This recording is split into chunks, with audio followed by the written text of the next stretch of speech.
ఓం శ్రీ సాయిరామ్.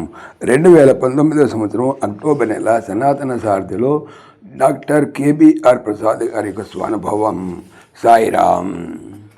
స్వామి ఒకరోజు నన్ను పిలిచి అనంతపురం నుండి ఉదయం 9 గంటలకు 2 మహిళలు వాళ్ళ వెంబడి ఒక పిల్లవాడు వస్తారు, వాళ్ళను మందిరంలోనికి తీసుకురా అని ఆదేశించారు. స్వామి నివాస మందిరం ఈ చివర ఉంటే బృందావన ఆశ్రమం మెయిన్ గేటు ఆ చివర ఉంటుంది. నేను మెయిన్ గేట్ దగ్గరకు వెళ్ళి ఆశ్రమంలోకి ప్రవేశిస్తున్న భక్తులను జాగ్రత్తగా గమనిస్తూ నిలబడ్డాను.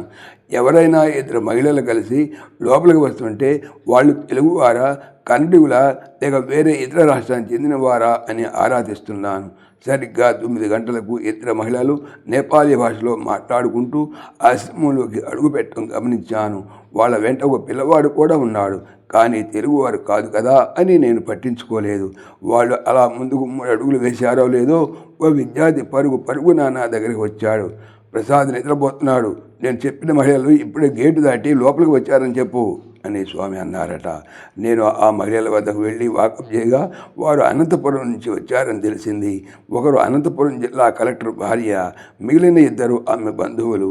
వెంటనే ఆ ముగ్గురిని నేను స్వామి సన్నిధికి తోడుకొని వెళ్ళాను.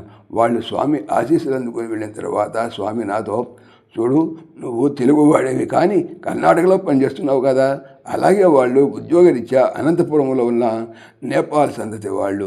అనంతపురం నుండి వచ్చినంత మాత్రాన వాళ్ళు తెలుగువారే ఉంటారని ఎలా ఊహించావు అన్నారు. ఈ అనుభవం నాకు 2 పాఠాలు నేర్పింది.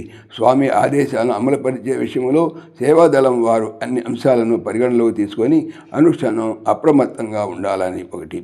కేవలం బాహ్యమైన వేషభాషలను బట్టి ఏ వ్యక్తి గురించి కూడా తొందరపాటుతో ఒక నిర్ణయానికి రాకూడదనేది 2వది.